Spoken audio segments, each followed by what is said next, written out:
Então, só para acertar, então, a 20ª aula mesmo, estudo bíblico, Gênesis 11, a segunda parte, né? A primeira parte, que foi a Torre de Babel, foi quarta-feira passada, que a gente avançou, né? Ficamos só nesse tema mesmo, foi bem interessante. Agora, a gente vai pegar a segunda parte, que é aquela parte que a gente até brinca normalmente, que toda pessoa que está lendo a Bíblia normalmente pula, chegou em nome, genealogia, pula. Então a gente vai ler assim, de uma forma objetiva, mas vamos extrair aqui juntos algumas coisas que são interessantes e que se o Espírito Santo registrou, certamente é com um propósito de edificação, né? Diz assim, eu vou chegar um pouquinho para a luz ali, porque é terrível aqui. Este é o registro da descendência de Sem. 2 anos depois do dilúvio, aos 100 anos de idade, Sem gerou Arfaxade. E depois de ter gerado Arfaxade, Sem viveu 500 anos e gerou outros filhos e filhas. Aos 35 anos, Arfaxade gerou Salá. Depois que gerou Salá, Arfaxade viveu 403 anos e gerou outros filhos e filhas. Aos 30 anos, Salá gerou Éber. Depois de gerar Éber, Salá viveu 403 anos e gerou outros filhos e filhas. Aos 34 anos, Éber gerou Peleg. Depois que gerou Peleg, Éber viveu 430 anos e gerou outros filhos e filhas. Aos 30 anos, Peleg gerou Reu. Depois que gerou Reu, Peleg viveu 209 anos e gerou outros filhos e filhas. Aos 32 anos, Reu gerou Serugue. Depois que gerou Serugue, Reu viveu 207 anos e gerou filhos e filhas. Aos 30 anos, Serugue gerou Naor. Depois que gerou Naor, Serugue viveu 200 anos e gerou outros filhos e filhas. Aos 29 anos, Naor gerou a Terá. Depois que gerou Terá, Naor viveu 119 anos e gerou outros filhos e filhas. Aos 70 anos, Terá havia gerado Abrão, Naor e Arã. Esta é a história da família de Terá. Terá gerou Abrão, Naor e Arã. E Arã gerou Ló. Arã morreu em Ur dos Caldeus, em sua terra natal, quando ainda vivia Terá, seu pai. Tanto Abrão como Naor casaram-se. O nome da mulher de Abrão era Sarai, e o nome da mulher de Naor era Milca. Esta era filha de Arã, pai de Milca e de Isca. Ora, Sarai era estéril, não tinha filhos. Terá tomou seu filho Abrão, seu neto Ló, filho de Arã, e sua nora Sarai, mulher de seu filho Abrão, e juntos partiram de Ur dos Caldeus para Canaã. Mas ao chegarem a Arã, estabeleceram-se ali. Terá viveu 205 anos e morreu em Arã. Então seria a segunda parte de Gênesis 11, né? Então assim, nós no capítulo 9 e 10, um pouquinho antes da Torre de Babel, logo depois do dilúvio, depois da aliança que Deus fez com Noé, a gente já tinha estudado um pouquinho das descendências de Sem, de Cã e Jafé, né? De uma forma geral, todos os seus filhos, né? A gente deu uma passada lá. E agora, o Espírito Santo faz um registro aqui, né? Através de Moisés, né? Que foi o escritor desse livro, mostrando a descendência de Sem depois do dilúvio até chegar em Abrão. Então assim, duas coisas eu percebo aqui, irmãos, que são interessantes da gente pontuar e até compartilhar junto. Uma, vocês repararam a redução da idade? Quando nós estávamos lendo, a gente percebe que cada descendente vive menos do que o seu pai, né? Isso já era o quê? Uma palavra que Deus havia dado com Noé, dizendo que, né, que assim, que o seu espírito não iria permanecer para sempre sobre o homem, né? E ele reduziria a idade do homem. Então, a gente veio daquela primeira sequência, então, logo ali, né, em Gênesis 5, 6, a gente veio, era 930, 967, e aí vem uma sequência de praticamente beirando quase 1000 anos de idade, né?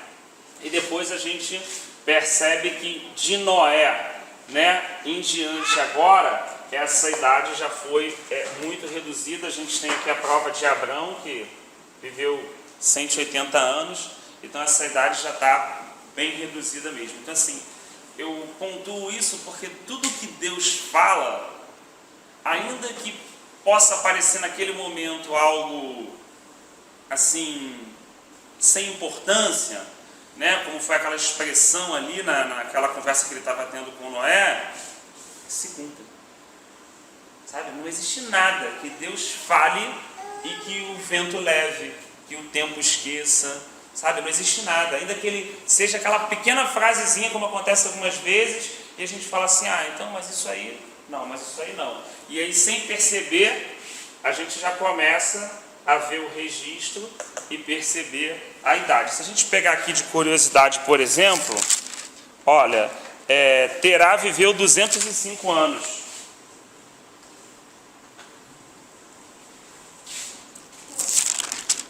Não o registro?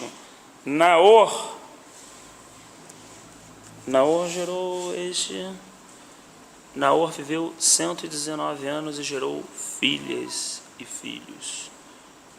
Então, aos 29 anos, Naor gerou Terá. Depois que gerou Terá, veio 119. 119 foi 120, 149, 148. Olha só, como as idades já estão bem baixinhas. Aos 30 anos, Serug gerou Naor. Depois que gerou Naor, Serug viveu 230. Aos 32 anos, Reu gerou Serug. Depois que gerou Serug, viveu 207. 239.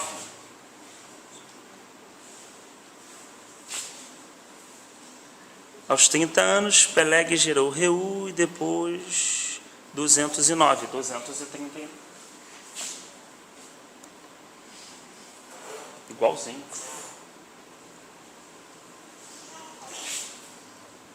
Aos 34 anos, Eber gerou Peleg, depois que gerou Peleg, 464. Aos 30 anos, Salá gerou Eber, depois que gerou Eber, 403. 433. Aos 35 anos, Arfaxade gerou Salá, depois que gerou Salá, veio 403. 438. Né? Depois, aos 100 anos de idade, Sem gerou Arfaxade. Depois que gerou, ter gerado Arfaxade, Sem viveu 500 anos. Dá para a gente identificar que realmente, olha, 600, 438 anos, 433, 464. Aqui, lembra? Foi quando foi a divisão dos continentes que nós estudamos no capítulo anterior, né? E daqui as idades praticamente só reduzindo. A gente vai ver em Isaac, em Jacó também, depois nos 12 descendentes também. Então assim, Moisés mais na frente vai dizer o quê? Que, né, o homem vive até 80 e o que passa disso é o quê? Canseira e enfado, né? Cansaço e enfado, né? Então, tudo que a gente lê, por mais sutil que pareça, por mais que seja aquela pequena palavra, se sair da boca de Deus vai se cumprir, né? Então a gente percebe aqui o homem perdendo tempo de vida.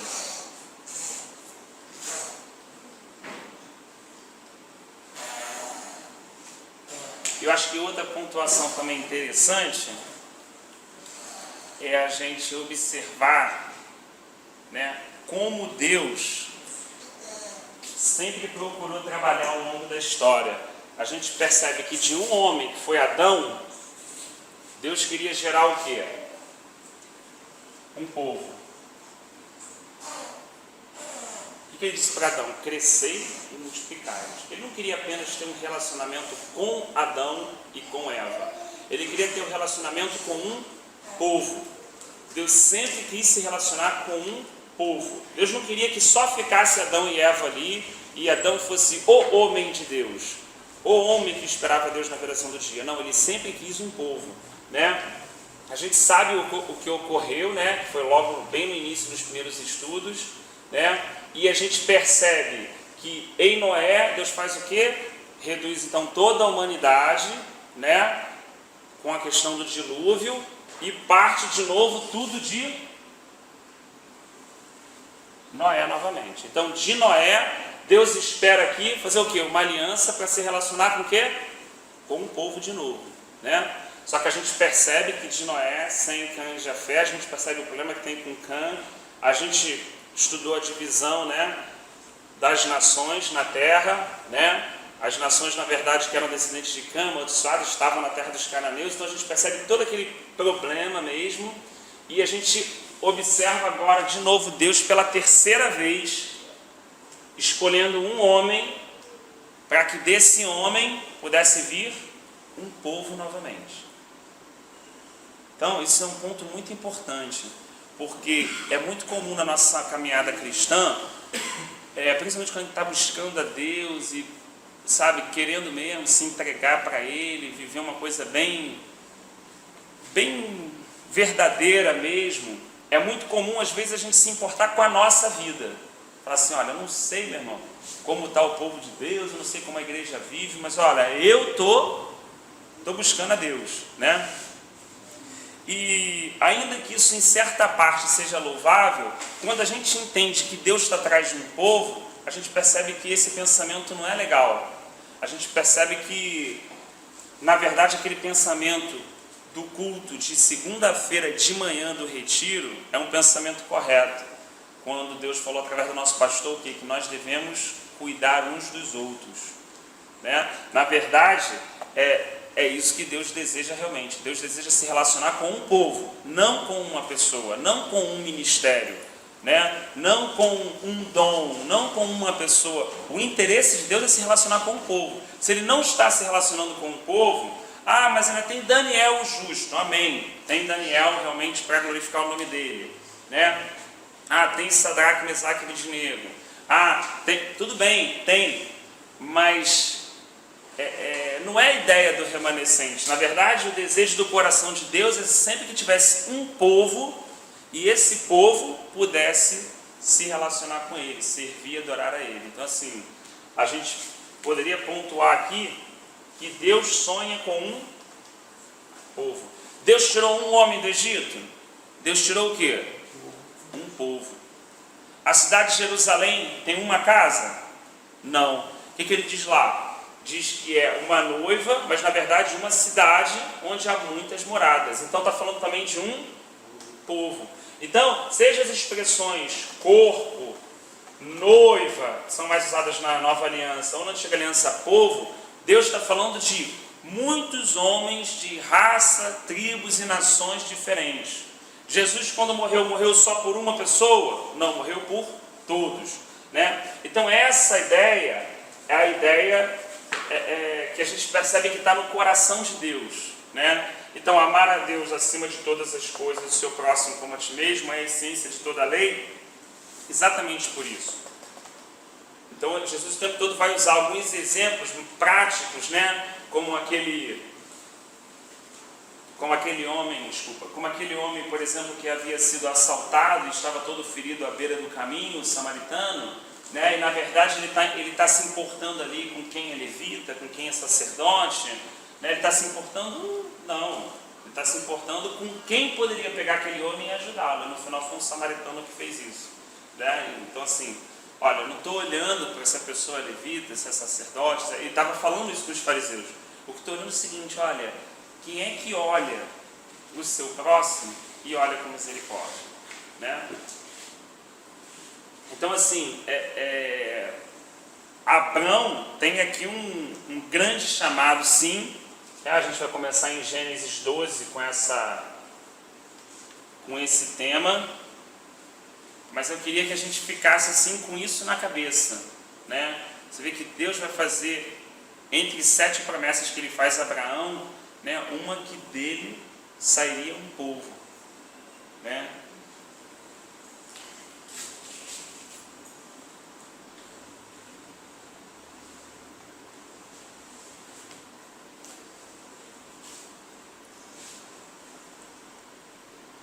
Eu acredito que da segunda parte, assim, da parte de genealogia, há muitos detalhes que eu não sei se vale a pena explorar, né? Porque a Bíblia tem realmente muitos significados, né? Mas eu acredito que prático, para a gente prático, seria isso, né? Há curiosidades, como por exemplo eu coloquei aqui, ó, de Adão a Noé, você tem 10 gerações. De Sem a Abraão, você tem 10 gerações, né? Então você percebe que de ciclo em ciclo Deus está procurando um homem para fazer um povo. Que o 7º homem da primeira geração dos primeiros 10 foi Enoque, que é o número da plenitude ou da perfeição, como alguns dizem. Judas fala o 7º depois de Adão. Então assim, a posição do nascimento de Enoque, exatamente no 7º, também tem um significado grande, né? Mas aí seriam as questões mais das figuras ou das tipologias, né? O que eu acho importante aqui é que cada pessoa dessa aqui não é só um nome que está escrito na Bíblia, né? Cada pessoa que aparece aqui tem um propósito. Então, às vezes, a gente pode olhar nomes, sequências, nomes estranhos, nomes esquisitos, mas cada um teve um pai, teve uma mãe, teve filhos, se relacionou com Deus, aprendeu alguma coisa de seu pai e passou alguma coisa para o seu filho, né?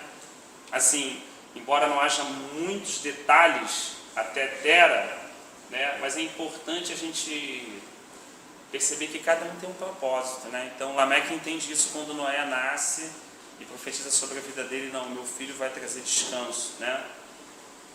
E às vezes a gente... é difícil no dia a dia, pelo menos, a gente exercer esse conhecimento de saber que nós não nascemos por nascer, mas de certa forma nós somos uma resposta de oração. Por exemplo, Daniel foi uma resposta de oração e Esdras foi a resposta de oração de Daniel. Então, quando a gente se afasta um pouco da história e começa a olhar e observar a oração que as pessoas faziam, a gente começa a entender realmente que tudo está numa linha cadenciada no plano de Deus perfeita. E difícil às vezes a gente entender isso no nosso tempo, né? Talvez a gente se ache apenas um cristão que está vivendo e que está procurando fazer o melhor para o Senhor, né? Mas certamente, se o Senhor nos alcançou, se o Evangelho chegou ao nosso coração, se nós fomos regenerados, justificados, santificados, tivemos as vestes trocadas, recebemos o Espírito Santo, foi colocado um óleo sobre a nossa cabeça, como o pastor estava comentando na terça-feira, irmãos, então há algo nas nossas mãos, né? E há sapatos nos nossos pés para uma caminhada cristã agora que a gente não tem ideia, e que não é do tamanho que a gente imagina, né? A gente pode cuidar de uma pessoa, de 2 pessoas, mas essa pessoa vai cuidar de não sei quantos. A gente não está olhando a história por cima, a gente só está vivendo cada dia o nosso dia. Como é importante a gente realmente fazer o melhor, entendendo que aqui poderia ser o seu nome ou o meu nome, né? Só que nós estamos aqui em 2015, né? E cada vez mais a coisa apertando para a volta do Senhor. Então a gente não sabe se o Senhor vai voltar quando nós estivermos vivos, quando os nossos filhos, quando os nossos netos, mas de qualquer forma, imagina a sua responsabilidade. Se Ele volta no tempo dos nossos filhos ou dos nossos netos, de quem é a responsabilidade de prepará-los? Nossa, você imagina que responsabilidade é? A de Noé foi de levar toda a sua família para a arca, certo? Aquela promessa fosse para ele e para a sua casa. Talvez a gente esteja vivendo agora de uma forma normal, mas imagina se a gente tivesse essa ideia, se a gente soubesse, por exemplo, não, Jesus vai voltar no tempo dos meus filhos ou no tempo dos meus netos. Que responsabilidade nossa de cuidar deles a ponto de que eles amadureçam e possam realmente fazer parte da igreja da última geração, daquela que vai partir com o Senhor. olha só o que cabe nas nossas mãos em relação aos nossos filhos e os nossos netos, né? Então, assim, eu acho que Gênesis 11, essa segunda parte, pelo menos fala muito ao meu coração em relação a esse ponto. Ponto de propósito, ponto de que realmente a gente é resposta de oração, às vezes a gente é resposta de profecia, que a gente não sabe, né? Porque a gente não sabe o que aconteceu, né? Um pouco mais para trás. O que nosso avô falou, nossa avó, nossa mãe, às vezes a gente desconhece essas coisas, né? E eles profetizam muitas vezes sem saber, como o Senhor falou também ontem através do nosso pastor. Então a gente chega aqui à vida de Abraão, né? De um homem que, vou pagar aqui para a gente escrever, de um homem que começou sua caminhada aos 75 anos de idade. 75 é quase metade. É como se alguém vivesse 80 anos, se convertesse com 30 e alguma coisa. Mais ou menos isso, para a gente ter uma ideia. Então ele não era uma pessoa que nasceu com esse conhecimento, né? Como alguns de nós que tivemos a oportunidade de ouvir o Evangelho desde cedo, né? Então eu vou colocar ali. Alguém queria fazer alguma colocação em relação a esse primeiro ponto aqui? Alguma pergunta, alguma... Você falou divisão de quê? Você apagou agora? Divisão dos continentes. Lembra da aula passada? A questão da Pangeia, né? Quando os continentes se separaram. Que até eu fiz um desenho engraçado, o irmão falou assim, é a América do Sul? Eu falei, não, irmão, é a África, que eu sou ruim de desenho mesmo.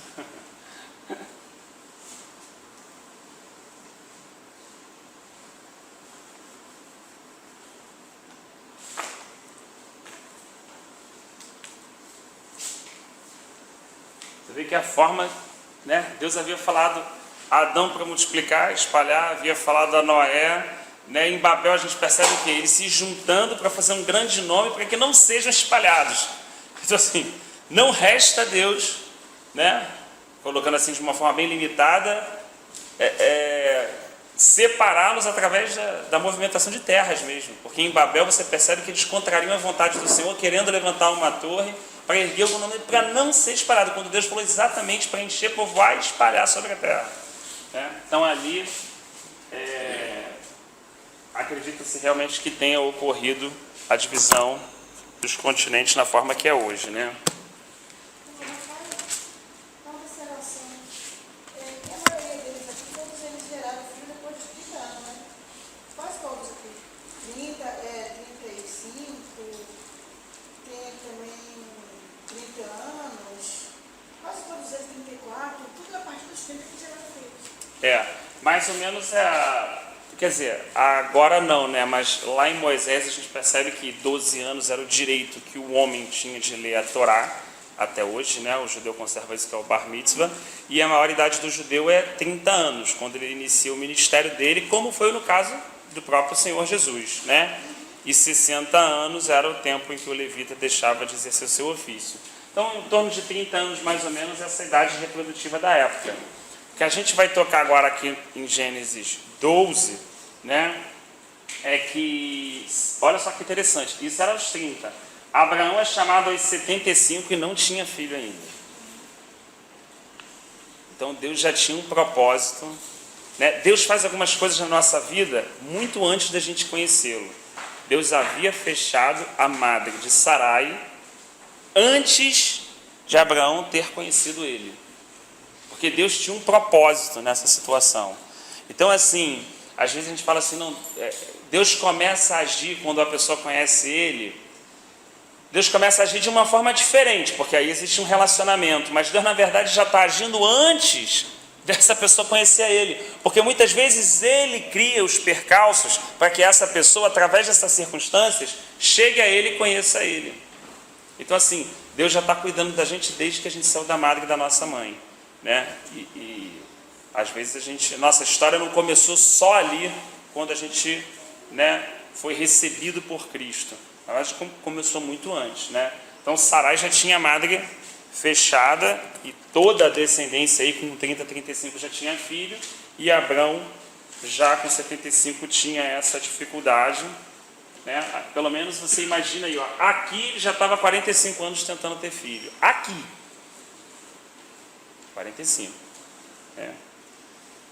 Lembrando que isso, no contexto histórico da época, era uma coisa importantíssima, né? Era deixar o seu sucessor, era deixar tudo aquilo que ele havia conquistado, né? Era realmente o representante, a semente, né? Então, ter filhos, né? Já diz provérbio, feliz é o homem que enche a sua aljava, né? E quando envelhecer não será envergonhado. Bem, então, Gênesis 12 começa assim, olha... Então o Senhor disse a Abrão, saia da sua terra, do meio dos seus parentes e da casa do seu pai, e vai para a terra que eu lhe mostrarei. Farei de você um grande povo e o abençoarei. Tornarei famoso o seu nome e você será uma bênção. Abençoarei os que te abençoarem, amaldiçoarei os que te amaldiçoarem. E por meio de você, todos os povos da terra serão abençoados. Partiu Abrão como lhe ordenara o Senhor, e Ló foi com ele. Abrão tinha 75 anos quando saiu de Harã. Levou sua mulher Sarai, seu sobrinho Ló, todos os bens que haviam acumulado e os seus servos comprados em Harã. Partiram para a terra de Canaã e lá chegaram. Abrão atravessou a terra até o lugar do carvalho de Moré, em Siquém. Naquela época os cananeus habitavam essa terra. O Senhor apareceu a Abrão e disse, à sua descendência darei esta terra. Abrão construiu ali um altar dedicado ao Senhor, que lhe havia aparecido. Dali prosseguiu em direção às colinas, a leste de Betel, onde armou o acampamento, tendo Betel a oeste e Ai a leste. Construiu ali um altar dedicado ao Senhor e invocou o nome do Senhor. Depois Abrão partiu e prosseguiu em direção a Negueb. Né? Então,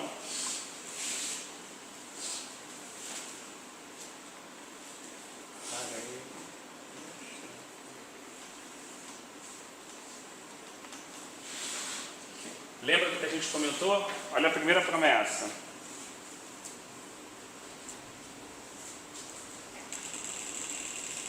Tornarei famoso seu nome.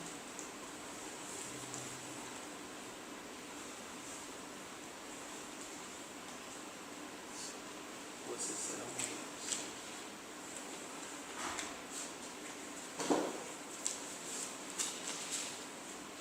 Abençoarei os que te abençoarem.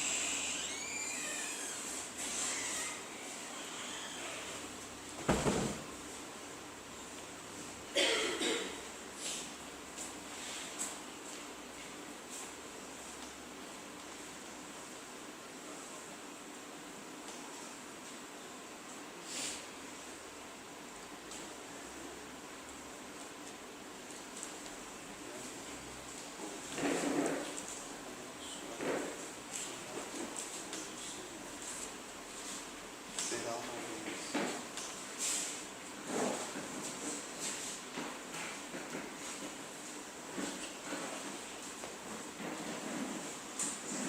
Você é um grande povo. Abençoarei, tornarei famoso o Senhor. Você está com uma bênção.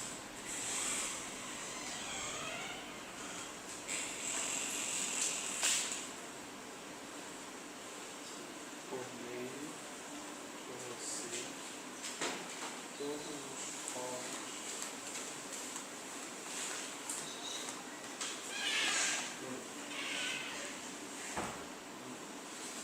farei de você um grande povo, né? Te abençoarei, tornarei o seu nome famoso, você será uma bênção, abençoarei os que te abençoarem,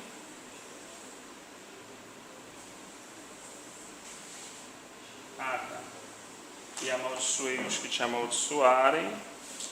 1, 2, 3, 4, 5, 6, 7. Tá, perfeito.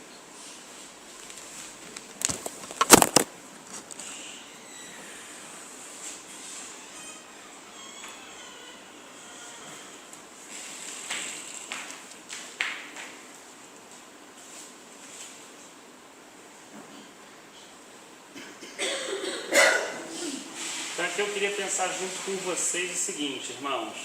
Aos 75 anos de idade, Abraão morava no Ur da Caldeia, que era uma região politeísta. Ou seja, todos adoravam vários deuses, né? O Deus da fertilidade, o Deus da guerra, o Deus da vida, o Deus da morte, né? E aos 75 anos aparece um Deus que Abraão não conhecia e fala com ele isso aqui que a gente escreveu. Você imagina 75 anos, quase metade da sua vida, né? A gente percebe ali que na mudança de Harã, ele fala que levou todos os bens acumulados, servos que ele havia comprado. Então assim, ele já tinha o que nesse período da vida dele? Uma certa estabilidade, concorda? Concordo, uma fazenda, né? Você viu pela descrição bíblica, né? Dá a impressão, existia ali, ele não era uma pessoa aventureira, no sentido assim de, né? Não, ele era alguém que tinha uma certa estabilidade, era alguém que estava sentado em família, né? Seu pai ainda era vivo, né? Então ele tinha um irmão ainda vivo, tinha sobrinho, né? Então por que a gente está colocando isso? A gente está colocando isso para poder colocar assim em realce a fé de Abraão.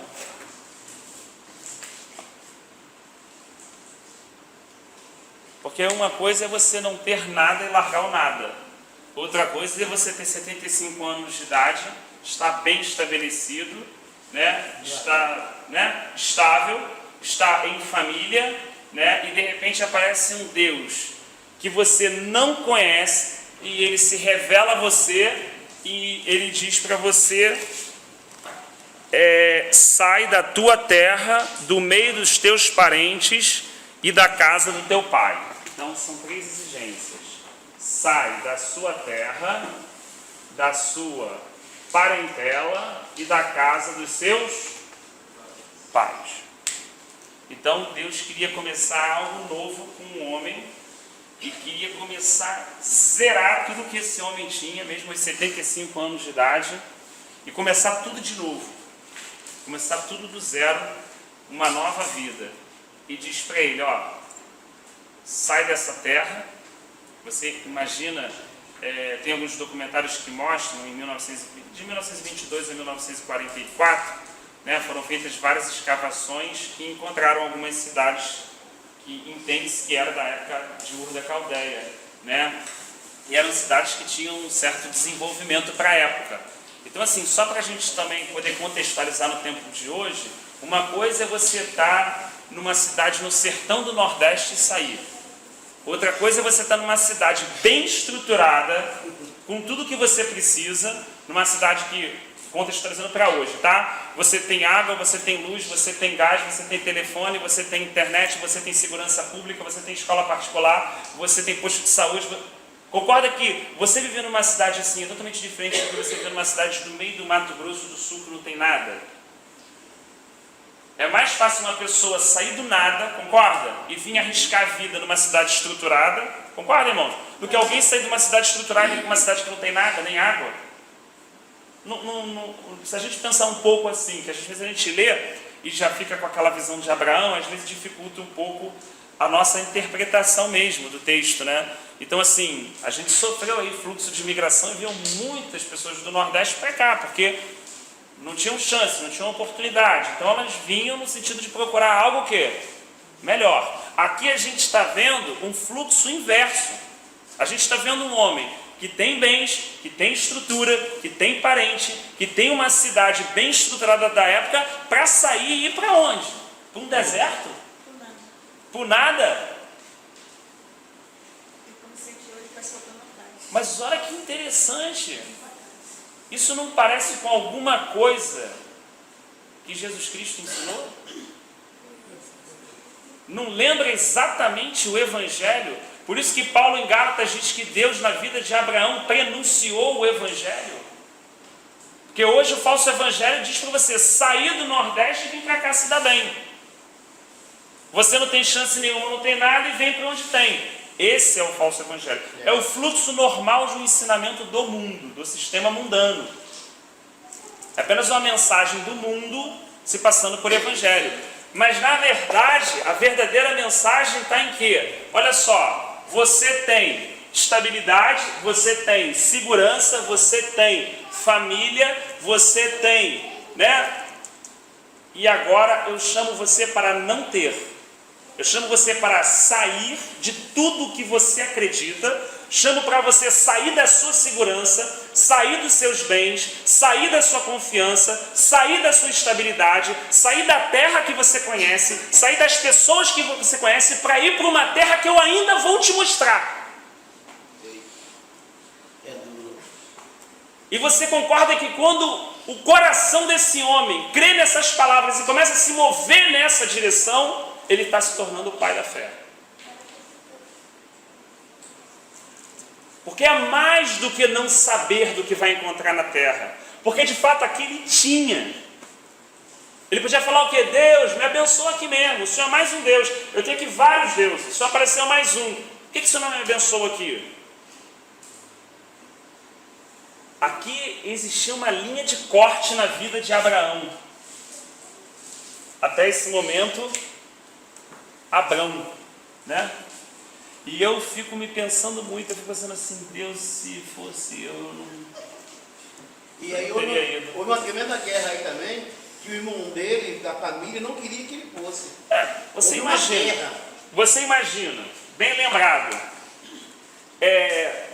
não é o tópico ainda, mas só para a gente lembrar um pouco o que você falou, depois de Abraão, você vem o filho da promessa, Isaac, depois você vem Jacó. Você lembra quando Abraão precisava arrumar esposa para Isaac e chamou o mordomo Eliezer? Onde ele foi?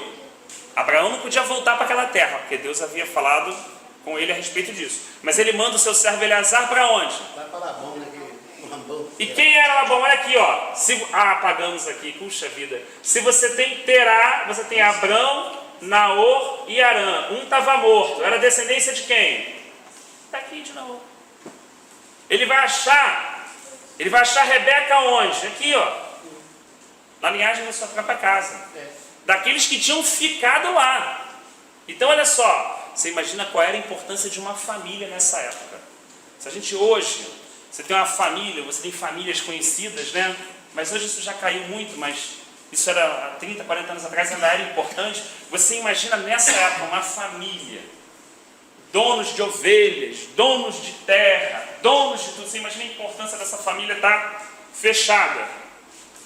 E agora um homem do meio dessa família é chamado a sair da sua terra, da sua parentela, da casa do seu pai e ir para uma terra que ele não sabia. E a gente hoje, quando é chamado por Deus, irmãos, por mim, né? A gente quer que Deus fale com a gente onde é que é, o que é, como é que vai ser, se vai ser assim, se vai ser assado, Deus, mas como é que vai? A gente quer saber tudo.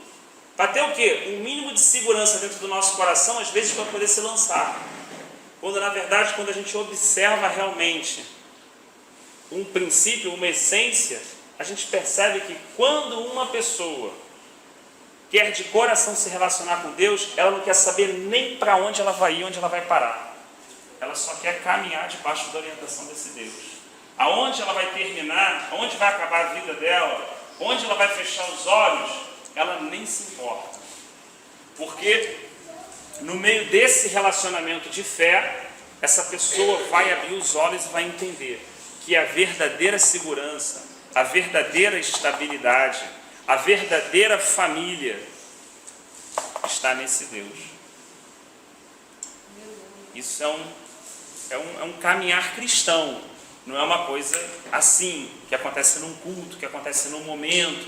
Não é, mas é o passo a passo. Então assim, Abraão sai de Harã, já tinha saído de Ur dos Caldeus, então ele sai de Harã e vem para Siquém.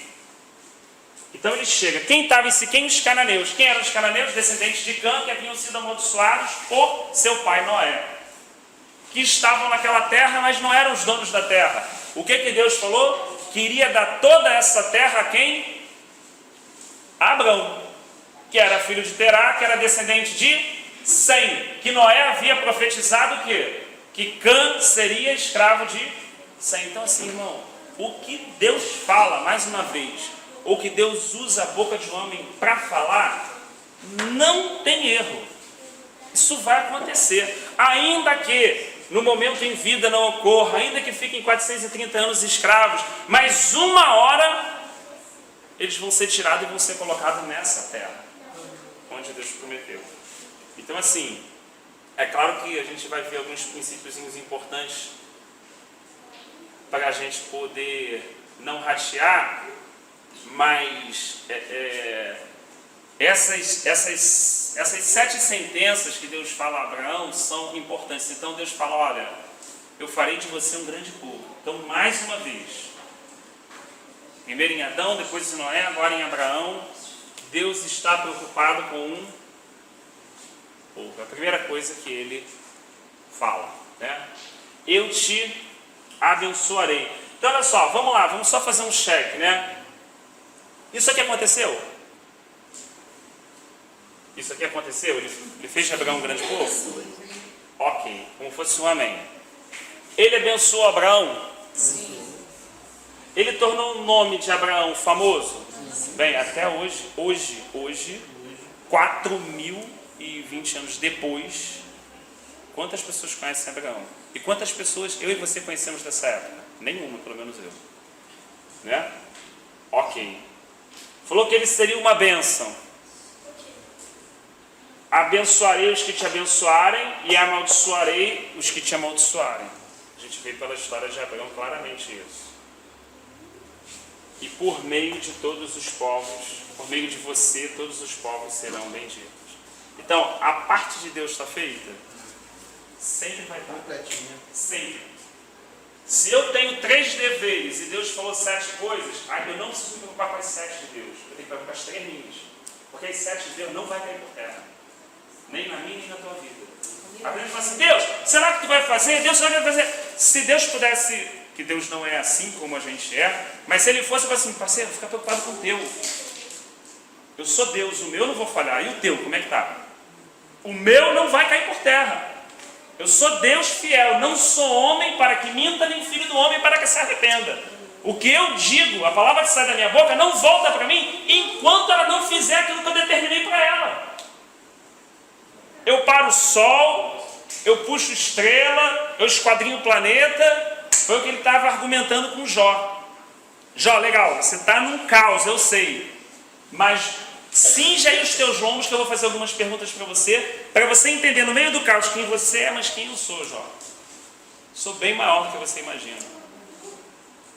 Sou bem maior do que você imagina. Tenho as coisas na minha mão muito mais do que você imagina. E Jó ganhou, na verdade, um grande presente naquele dia do Senhor, né? Então, assim, isso me ensina também que a parte de Deus eu não devo ficar preocupado. E normalmente eu, pelo menos, falho muito nisso, né? Quero ficar sempre preocupado com a parte de Deus. Deus, mas o Senhor falou e tal. Quando, na verdade, eu tenho que estar preocupado com a minha parte, né? Então, assim, ele chega em Siquém. Opa, a vista está um pouco ruim aqui. Ele atravessa a terra, né? E o Senhor faz a promessa: a sua descendência darei esta terra. Abrão ali construiu um altar.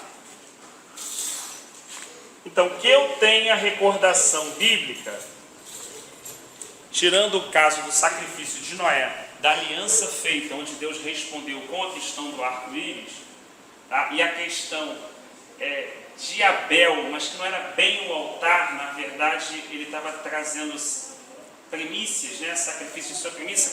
Me parece aqui algo bem importante. Um altar é levantado a Deus de uma forma mais diferenciada na Bíblia. Um homem decide levantar um altar ao Deus vivo e verdadeiro.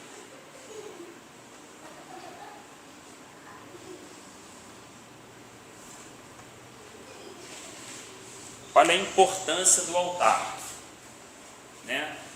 Aqui era um marco, né? Deus havia falado com ele, ele cumpriu a parte dele. Abraão também cumpriu, certo? Ele fez esse altar em Siquém, então ele já havia saído da terra, da parentela e da casa de seus pais. Em Harã, o pai dele ainda estava com ele, mas aí o pai dele vem a óbito. Quando ele chega em Siquém, ele está apenas com Ló, digamos assim ainda, né? E ele levanta um altar a Deus. Qual seria a importância que os irmãos acham desse altar? Esse foi o primeiro altar. Esse que eu queria destacar ali. O que vem à cabeça de vocês quando esse homem, aos 76 anos de idade, colocando assim, né, levanta um altar a um Deus que era ainda desconhecido para ele, que ele conhecia muito pouco, um Deus que havia feito apenas promessas, mas ainda não havia cumprido nenhuma. Diferente, né, quando você tem promessa cumprida e quando você tem só promessa, né? Um Deus que lhe apareceu, né, como diz o livro de Hebreus, né, e que fez promessas. Abrão havia feito praticamente quase toda a parte dele, nenhuma dessas promessas ainda estavam assim, pelo menos na visão de Abrão, concretizadas, mas Abrão levanta um altar ao Senhor e fica ali. Um altar era algo que depois, que anos que ele passasse ali naquela cidade de Siquém, ele ia lembrar. 9 anos atrás, quando eu passei por aqui, eu fiz esse altar ao Senhor. Era um marco. Então isso era um marco, um registro. Quando a gente casa hoje pela lei, você faz o quê? Uma certidão. Eu preciso falar, eu sou cartório, então vamos lá no cartório tal, no livro tal, na folha tal, no número tal, e tem que ter o quê? O registro desse casamento, né? Dessa relação conjugal. Então aqui me parece que seria um primeiro registro, um primeiro marco físico entre Abraão e Deus, já na terra que era promessa para ele. Tipo assim, Abraão fez uma aliança com Deus. Exatamente. Então assim, se a gente ler, ou quiser ler também outras versões, para enriquecer mais ainda, é o versículo... Caramba, o bicho está horrível. Vamos lá... Abrão construiu ali um altar dedicado ao Senhor que lhe havia aparecido. Você vê que é uma coisa assim que não... Eles não se conheciam bem, quer dizer, obviamente, Deus conhecia Abrão, mas Abrão não conhecia esse Deus. Ele fez um altar a um Deus que lhe havia aparecido. Estamos no início da história dele. E depois aqui no versículo 9, no finalzinho do 8 ainda, a leste, construiu um altar dedicado ao Senhor e invocou o nome do Senhor. Então, primeiro ele fez um altar, depois ele fez um segundo altar entre Betel e Ai, e aqui naquele segundo altar, ele invocou o nome do Senhor. E esse altar foi o quê? Precisa lembrar do contexto histórico. Isso era um contexto politeísta. Se tinha um altar, você naquele altar oferecia ao Deus que você adorava. Tem um altar ali. Você vai e oferece naquele altar ao Deus que você acredita. Estamos num contexto, num momento histórico politeísta. Agora a gente está vendo um homem que está passando a amar o quê? Um único Deus. E agora é guerra. Então o cara ia para o Deus da guerra. E agora eu preciso de chuva. Lembra da questão de cochear entre dois senhores? Mais tarde Israel vai sofrer isso. Por quê? Porque Baal era o Deus da fertilidade, da chuva. O cara plantou, não caía a chuva, ele ficava esperando, Deus não ia, ele ia fazer o quê? Ele corria para Baal. Era isso que acontecia mesmo, na prática, né? Era o que ocorria. Então ele ia para o Deus que era o Deus da chuva, digamos assim. Só que aqui a gente está antes disso tudo. A gente está lá em Abrão. E a gente está vendo um amor entre um homem e um único Deus. Não há vários deuses, há um único Deus. Então, ele não é Deus para isso, mas na hora que eu preciso de um migué, de uma força lá dentro, é do outro cara que vai me dar força para eu entrar. Porque isso é politeísta também, se a gente trazer para o nosso contexto. Ou seja, Deus é Deus para isso, para o milagre. Mas na hora de acontecer uma outra coisa, quem vai lá desenrolar, fazer e tal, o cara que eu conheço, que vai ajudar não sei o que, não. Então não é Deus. É o cara que vai desenrolar lá dentro. É isso que Israel fazia. Deus é Deus, na hora que você desenrolar alguma coisa, eu vou aqui no outro país, na outra nação e desenrolo. Aqui a gente está percebendo o quê? Opa, o altar é o quê? Dedicado. Então esse altar que eu levanto, eu não vou falar, ouvir, chorar ou rir com nenhum outro Deus a não ser o Senhor. A minha alegria vai ser para o Senhor, o meu choro vai ser para o Senhor, a minha vitória vai ser para o Senhor, o meu fracasso vai ser para o Senhor, os meus anos de vida vão ser para o Senhor. Então esse altar passa a ser um altar dedicado, um altar separado. E a gente percebe que aqui ele invoca o nome desse Deus que lhe havia aparecido. Então quem estava lá também segunda de manhã no retiro, também lembra que lá o Senhor nos falou algo parecido com isso, né? E o irmão colocou exatamente dessa forma, né? Você lá no centro espírita invoca o nome da entidade que você trabalha. Então, cada um invocava o nome do Deus que servia. Então aqui a gente está percebendo Abrão invocando o nome do Senhor. Então Abrão está agora o quê? Chamando a presença desse Deus sobre a vida dele. Olha que coisa interessante.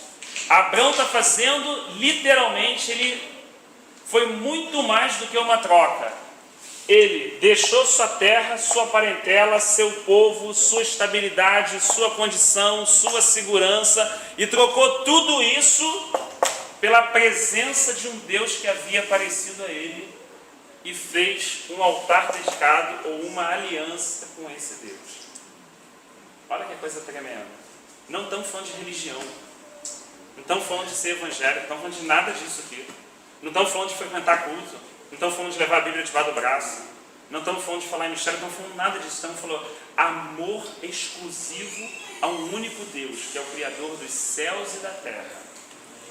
Olha que coisa interessante. Um relacionamento sincero, transparente e verdadeiro. Tropeçou, tropeçou, errou, errou, falou, falou, tudo no olho a olho. Então aqui temos uma base importante desse relacionamento. E é esse convite que todos os dias nos é feito. Sair do nosso mundo, sair das nossas amizades. Quando diz aqui sair da nossa parentela, não significa deixar os nossos pais fisicamente, mas significa qual influência espiritual eles tenham. Eu fiz uma decisão pessoal para me relacionar com esse Deus. Então eu deixo, ainda que meu pai tenha me ensinado Buda, Confúcio, hinduísmo, magia negra, branca, macumba, pouco importa. Eu não o deixo fisicamente, porque eu honro ele como meu pai e a minha mãe, né? Mas é nesse sentido espiritual, né? Esse convite continua sendo feito, né? E para que eu possa vir para essa terra, preciso negar a mim mesmo e tomar a minha cruz. Uma vez negando a mim mesmo, tomando a minha cruz, certamente poderei de coração aberto ter um altar dedicado espiritual ao Senhor na minha vida. posso me tornar um altar. Porque o que disse Paulo aos irmãos em Coríntios? Que o nosso corpo é o quê? Templo do Espírito Santo. Então, na verdade, ele passa a ser casa. Lembra que Jesus falou? Olha, se você expulsa o espírito maligno, mas você não preenche a casa, não adorna ela, o quê? Volta mais? Mas vamos pensar agora, ele falou isso, então ele deixou entender também o contrário. Vamos pensar se você não deixa vazia. Como é que você enche ela? Com ele. Então, se a casa está limpa, está adornada, quem está morando lá? Não é assim? Ó, se eu estiver em vós, vós estiveres em mim. Olha que interessante. Eu e meu Pai viremos e faremos morada.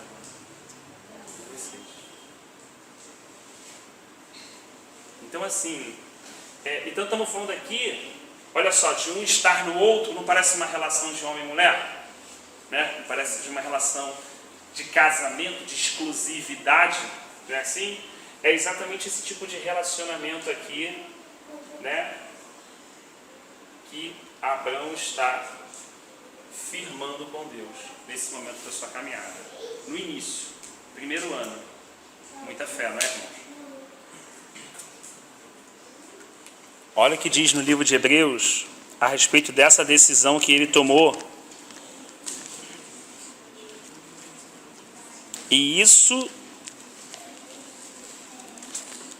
ó,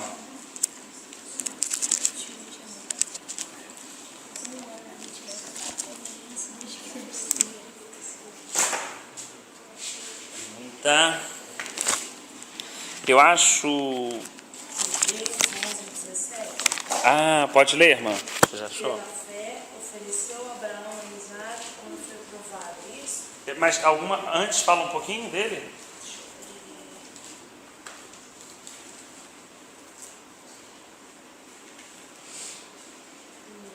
Não, né? Então é outro texto. Eu não lembro agora. Porque aí a gente já está nesse texto que você está lendo de 11, 7, já vai falar de um tempo de maturidade. 11:8.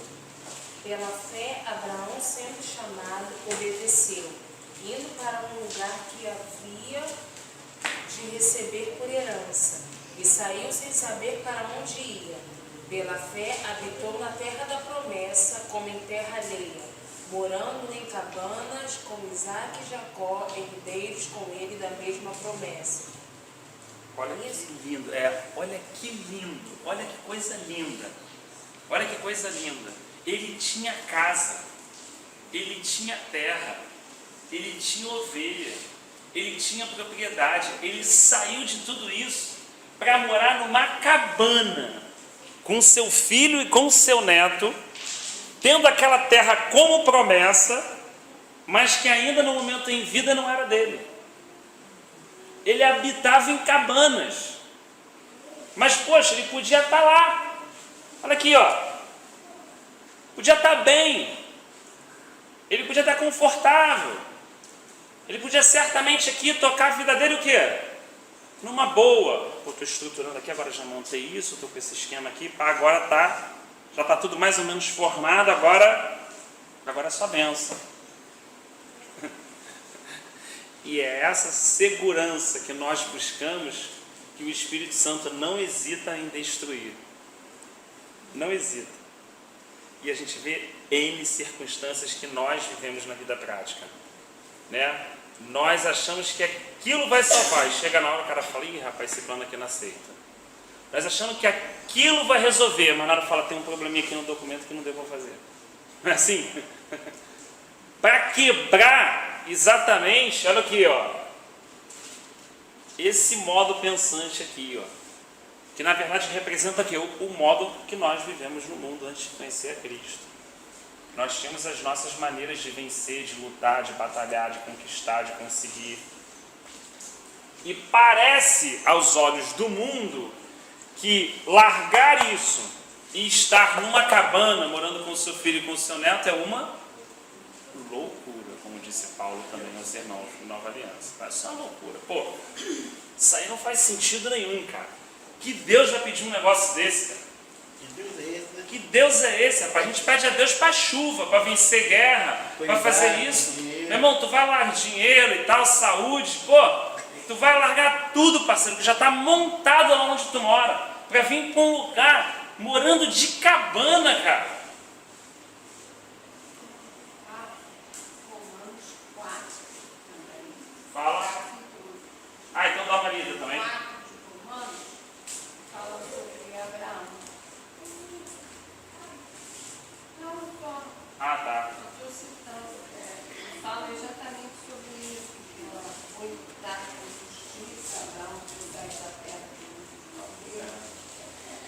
Porque existe uma hora, e aí é quando Deus se revela mesmo, que essa estabilidade, esse plano, essa segurança, isso tudo não preenche a vida da pessoa. Ou ela tenta várias vezes e ela está sempre... A gente está falando de cristão, não estamos falando de pessoas do mundo, né? E a gente tenta várias vezes, está sempre quebrando a cara no mesmo ponto. Chega uma hora que você descobre que é melhor morar em cabana, mas ter um altar dedicado ao Senhor do que tudo aquilo. Essa é a conta final. Mas ela não é fácil. Primeiro eu quebro a cara, primeiro eu faço assim, é assado, eu monto, pô, vou fazer isso aqui, papapá, paraná, vou chegar lá, vou fazer isso, tal. A gente tem plano, sonho. Você imagina se você perguntasse a Abraão, qual é o teu sonho, meu irmão? Qual é o sonho que está no teu coração? Você acha que ele ia falar, eu quero ir para um deserto lá em Siquém? Você acha, irmão? E tem gente hoje falando, não, porque os meus sonhos, Deus, porque os meus sonhos, não, o meu sonho vai me levar em qualquer lugar, irmão. Mas não vai levar para o deserto que Deus quer me conduzir, onde eu posso ter um altar dedicado a Ele. Ele vai levar, desculpa, para conquistas e realizações. Mas quando eu ganhar elas, irmãos, eu vou estar sozinho. Eu não vou ter esse Deus para poder compartilhar minha alegria com Ele. Eu vou ganhar, mas eu vou estar sozinho. Pai, ganhei, firmei, eu vou estar sozinho. Você vai caminhando e quando você conquista, daqui a pouco você olha para o lado, cadê? Não está. Porque eu fui atrás do meu sonho. Então assim, na verdade, talvez o nosso coração deveria ter apenas um sonho. O de aprender a se deleitar no Senhor. Porque aí sim, Ele nos traz para os sonhos dele. Essa história de Abraão aí, essa estabilidade dele, você lembra o versículo que diz que é mais fácil o boi entrar no fundo da agulha do que o rico entrar no reino do céu? Não. Porque eles tinham muita riqueza, mas ele não negou o chamado do Senhor, desde quando ele ia apontar que não tinha nada. Ele não desistiu de confiar no Senhor. Na verdade, é porque, olha só, para a gente é um pouco difícil entender isso, porque isso não existia para Abraão. Esse confiar no Senhor não existia. Esse evangélico não existia. Não existia nada. Não existia uma porta de um templo, de uma igreja, para ele falar assim, quem é que está pregando lá? Não tinha nada. Ele olhava para um lado, não tinha nada de bola lá dentro. O que é confiar no Senhor? O que é Senhor? Não, então você está falando, mas o mais importante é isso que ele tem que estar lá dentro do coração dele. Isso é que é o importante. Porque hoje eu vou ter 1000 palavras bonitas. Mas se não tiver isso que está lá dentro, não vai adiantar. Eu vou ter templo, eu vou ter igreja, eu vou ter irmão, eu vou ter Bíblia, eu vou ter culto, eu vou ter reunião, mas não vou ter altar dedicado ao Senhor. Posso mentalmente falar, poxa, abrir mão do dinheiro e tal, não quero essa vida e tudo, mas ser um religioso. Quanta gente tem no mundo religioso? Quanta gente se diz no mundo evangélico?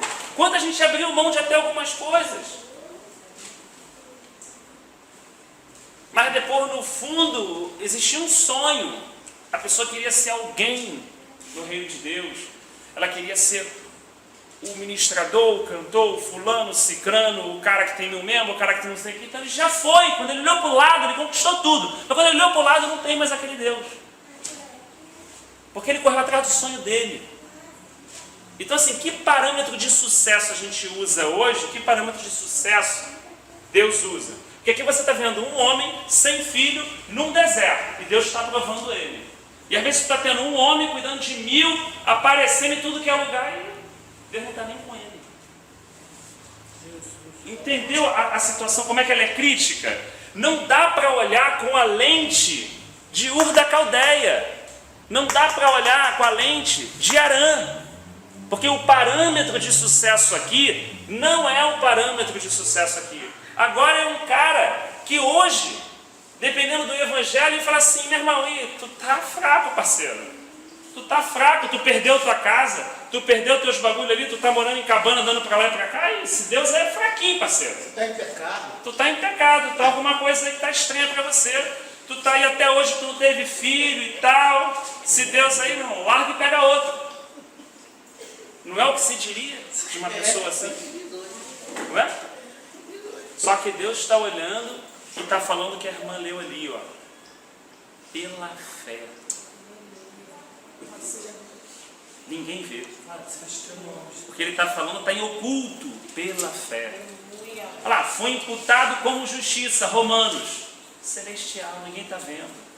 O livro que está escrevendo a história não está na terra. Então as pessoas não estão entendendo o que está acontecendo com a vida dele. Mas está sendo anotado no céu. Então assim, essa primeira etapa ainda, sem maturidade, sem conhecer a Deus, apenas caminhando pela fé inicial, de aceitar esse convite e de abrir mão daquilo que Deus pediu, que ele abrisse mão, ele parte para Siquém e depois de Siquém fica entre Ai e Betel. Olha só o que Deus pode fazer na vida de um homem que toma decisões assim, só por Deus, fora de qualquer racional. É muito difícil, porque hoje a gente conhece a história dele até o fim, então é muito mais fácil para a gente. Mas se parasse aqui, encontrasse com ele no meio do deserto, cruzando, e a gente parasse lá e visse um cara na cabana, já com seus 76 anos, sua mulher Sarai, umas ovelhas e tudo, uns servos e tal. Ei, mora aí? Não, estou peregrinando aí. Estou peregrinando. O texto que dá continuidade ao que a irmã leu diz que Abrão saudou essas promessas. Olha que fé, irmão. Ele não chegou e falou assim: Deus, aí ó, saí da terra, saí da parentela, larguei meu pai, e aí? Tem 1, 2, 3 anos e nada, meu irmão. Meu nome não é famoso ainda, só vendi 3 CDs, não tenho nada, entendeu? Parada de benção aí, grande povo, tem 40 na minha congregação, não cresce de jeito nenhum. Meu irmão, tem nego me lascando a língua aí de tudo que é lado. Parceiro, aí, o que está acontecendo? Que Deus é esse? E eu fiz a minha parte aí, Deus. Estou me matando, está pesado.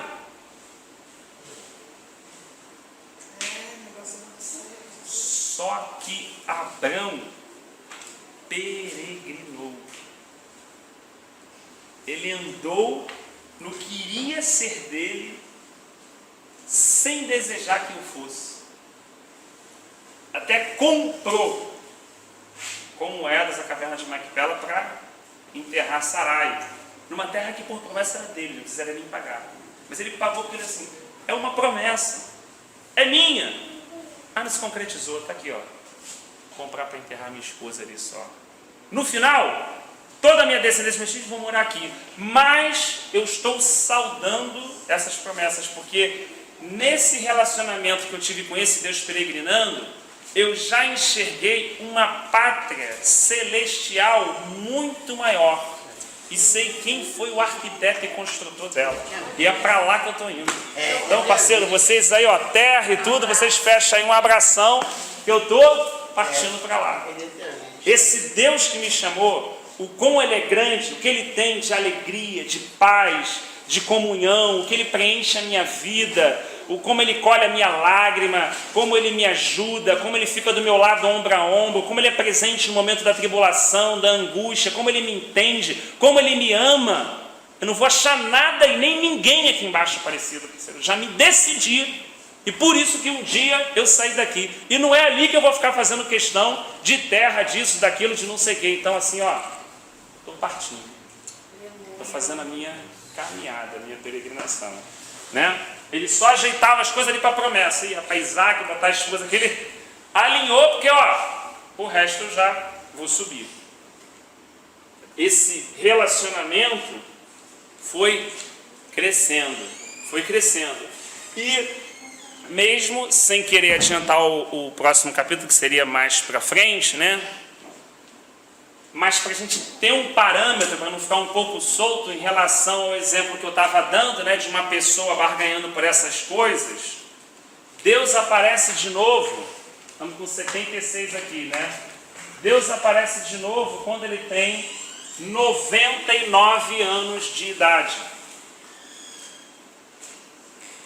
23 anos depois. Tem noção do que é isso? Ele viveu 75. 75 ele tomou aquela decisão. Aos 76 ele fez um altar, casou com Deus. Firmou um relacionamento. Deus fez 7 promessas para ele. Pediu 3. Ele cumpriu as 3. Durante 23 anos, Abraão não teve um filho. O filho não veio. E na verdade, das 7, a única coisa que a gente percebe, quando Deus volta a prometer, é o seguinte: mas para quem deixaria essas coisas assim? Se não tenho eu um herdeiro? Será Eleazar que receberá essas coisas? Ele está falando de um modo humilde com Deus, assim: Senhor. E Eleazar tinha sido comprado, né? Tinha um servo comprado. Um servo comprado e herdar aquilo. Todos os meus descendentes, Senhor, de lá, do mundo, de Ur da Caldeia, com 30 anos, tem filhos, Senhor. Eu estou aos 99 e ainda não pude olhar o rosto do meu filho. Mas, Senhor, firmei muitos altares e confirmei minha aliança com o Senhor todos esses anos. E não é por causa de filho que eu sigo o Senhor. É por causa do Senhor. É por causa do Senhor.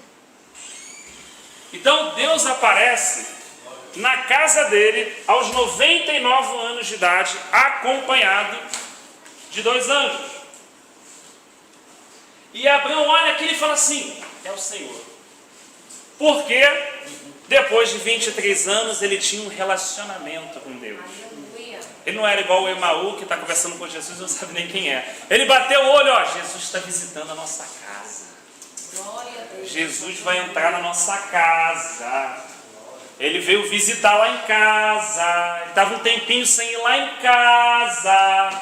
Mas agora ele apareceu lá em casa. Que ele aparece quando ele deseja fazer alguma coisa. Ele está sempre presente. Mas dessa forma que ele visita é diferente. E aí ele bateu o olho e falou assim: o Senhor já levantou o servo dele, prepara uma coalhada, manda matar o bezerro, Sarai prepara o alimento, faz tudo e tal. Você acha sinceramente que se você esperasse 23 anos por uma coisa que você ainda não recebeu, e você tivesse feito a sua parte, saído aos 75 anos da sua terra, você receberia essa pessoa como? Bem ou com os dentes trincados? Bem trincado, murmurando. A verdade é bem trincado sim, né, irmão? Agora, chegou a hora da gente acertar, né?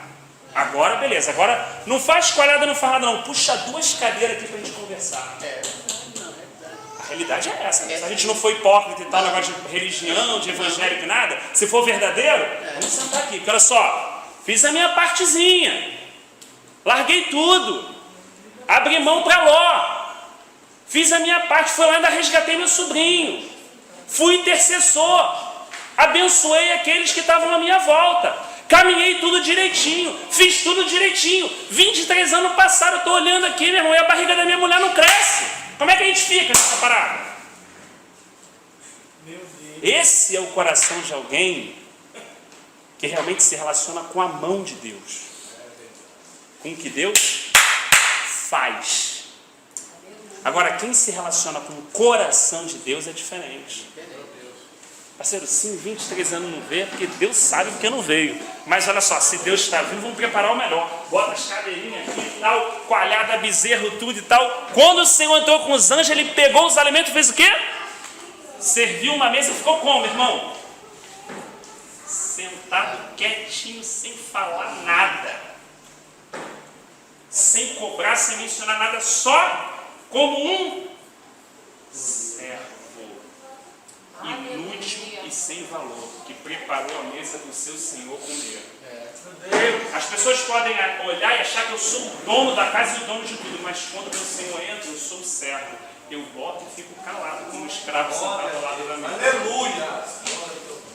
E aí Deus começa a falar. Porque Deus só começa a falar quando eu fico quieto. Se eu não ficar quieto, Deus não pode falar. Mas quando eu fico quieto, na beirada da mesa, aí Deus começa a falar. Abraão, daqui a 1 ano, eu virei e tu terás um filho. Você imagina o coração daquele homem falando assim, puxa vida, agora ele arruma uma data. Que até agora, né? Mas agora ele falou 1 ano. Puxa vida, 1 ano. 1 ano. Já tinha pintado a questão de Ismael e tudo. Ismael já estava com de 11 para 12 anos nessa época. Ele falou, puxa vida, agora. Sarai riu. Disse, poxa, por que você riu, Sarai? Não ri não. Você não riu, você riu sim. Realmente, brabo. Vai fazer 90 anos. Útero envelhecido, sem possibilidade. Era quase, era difícil. Olha, com 100 anos já estava difícil até a relação sexual. Você imagina ter filho. Você não conseguiu ter filho lá com os 30, 40, como todo mundo, com 75, agora com 100, até a disposição física. Mas Deus falou assim, eu vou dar um filho. Todo mundo tem filho lá aos 30 anos. Todo mundo lá toca a sua vida, escolhe as suas coisas. Mas Abraão, tem uma lição importante para você e para os seus descendentes. Eu fechei a madre da tua mulher para mostrar que quem vai abrir essa descendência sou eu. Quem vai abrir esse caminho e esse povo é a minha mão. Tem uma promessa aí. E não pode ficar parecido com o homem. Não podem pensar que é o que o homem faz, que é o natural do homem. Então eu fecho a porta. Eu faço você esperar. Mas para que todo mundo veja que eu sou o Senhor Deus Todo-Poderoso. Conto que você saiba esperar. Conto que você saiba em mim buscar paciência, para que quando eu assim o visitar e fizer, o meu nome seja glorificado na sua vida. E aí ali foi tremenda aquela visita, né? Pô, pelo trecho, a narração, você olha assim, deve ter sido um palpitar, porque, meu irmão, era Deus na casa do cara. Já imaginou isso? A gente lê assim, tá, mas era Deus, irmão, na casa dele, com anjo ainda. E aí comendo ali, irmão. É o que os teólogos chamam de teofania. É na forma humana. E ali, ó, Senhor, irmão. O Senhor, ele não tinha estabilidade, ele não tinha segurança, ele não tinha nada que ele tinha Ur da Caldeia. Mas, meu irmão, lá na cabana do deserto, ele tinha Deus comendo dentro da casa dele com ele. Igual Jesus fazia com Lázaro, Marta e Maria. Que trabalhava lá em Jerusalém, mas na hora de descansar, de reclinar a cabeça, de estar em casa, ele estava na casa de Lázaro, que era amigo. Ali ele se abria como amigo. Lá ele trabalhava, ele curava, ele fazia tudo, mas quando ele precisava dormir, ele não tinha casa. O filho do homem não tem onde? Mas aí onde ele ia? Com seus amigos. Aí ele ia para onde? Para Betânia. E aqui onde é que o Senhor, que está buscando um povo, que quer se sentir amado por aquele povo, né? Que deseja que aquele povo o ame, o adore, o sirva, agora está vindo sendo bem recebido na casa do seu servo Abraão. E se sentindo o dono da casa. Que coisa maravilhosa, né? Eu fico olhando e falo assim, meu Deus, que ele não seja insensível nem ignorante, para que o dia que o Senhor não me visitar, eu não consiga ver que é o Senhor chegando. Ainda que não seja dessa forma, mas seja através de outras circunstâncias, que a gente esteja percebido, né? Que Deus faz esses mistérios nessas coisas. Rafael, e em Hebreus capítulo 11, verso 11 diz também, comprovando aquilo que Deus fez na vida de Sarai, Abraão, e pela fé também a própria Sara concedeu, pela própria Sara recebeu o poder de conceber um filho, mesmo fora da idade, porque teve por fiel aquele que lhe havia feito a promessa. É o registro, né? Registro ali em Hebreus, mostrando o que era o coração dessas pessoas que viveram. Bem, o registro ali, 85 depois de Cristo, está mais ou menos quase 2000 anos depois, né? Está sendo feito o registro em Hebreus, né? Das atitudes, da fé, do comportamento desses irmãos, que são nossos irmãos, né? Tiveram naquele momento. Então, assim, na verdade, Deus não pede da gente o impossível. O impossível, mais uma vez, é dele. Né? Deus pede algo muito simples, mas conflitoso. O que ele pede é simples, mas é conflitoso. Ele pede assim, ó, nega-se a si mesmo, toma a tua cruz e siga-me. Para tu pisar onde eu ando, para você conhecer onde eu moro, onde eu habito, esse é o caminho. Então é bem simples, ele não está pedindo o impossível, mas é conflitoso para a nossa alma, porque a nossa alma não quer se negar e a gente não quer tomar a nossa cruz. Então a gente fecha a primeira parte de Gênesis 12, né? E se o Senhor permitir, na próxima quarta-feira, por causa do horário que já terminou, a gente dá continuidade à segunda parte, que é bem interessante, é Abraão visitando o Egito, né? Que assim, o Senhor possa nos ajudar, né, nessa questão bem prática assim, do nosso dia a dia.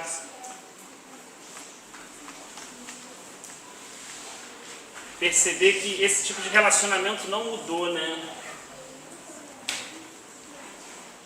Deus continua querendo se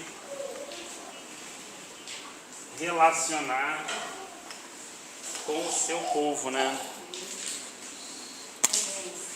Agora você imagina, né? Se a gente pudesse fazer uma coisa assim meio fictícia, né? Você imagina a diferença que seria Deus chegar numa congregação e ter uma porção de gente, 50, Rafael, ter 50 Rafaéis lá dentro, pedindo uma porção de coisa para ele. Ele é pai. É igual que já está acontecendo com a minha esposa. Às vezes, né? Uma pedilança, um pé disso, eu quero isso, eu quero não sei o que, eu quero Nescau, eu quero não sei o que. Bota água para mim, bota não sei o que, você fala assim, meu Deus do céu. Eu fico imaginando Deus no céu, as orações subindo e caraca. Então ele é pai, ele vai fazer. Mas eu fico pensando como eu me sinto. E fico pensando também, quando eu estou na sala, e aí o filho fala assim, você quer água? Você já comeu? Quer que eu traga uma maçã? E eu fico pensando como é quando Deus entra numa congregação e vê várias pessoas querendo servi-lo. Aí eu fico pensando assim, puxa, como é diferente dentro de mim, né? Dentro de mim já dá para sentir que é diferente. Imagina então como Deus deve se sentir. Quando ele chega no ambiente e o único motivo das pessoas estarem ali naquela noite é por causa dele, é para ele, é se colocando assim, eu sou super limitado, assim, o Senhor me deu isso aqui para fazer, eu estou tentando fazer isso aqui para o Senhor, é assim devagarinho, mas só preciso do Senhor. Estou aqui só por causa do Senhor, esse é o meu motivo mais central. Independente do que for para frente, para onde for, para onde eu vou parar, todas essas questões aqui, como isso é uma coisa que agrada o coração de Deus. Então é um exercício de fé, né, que eu acho que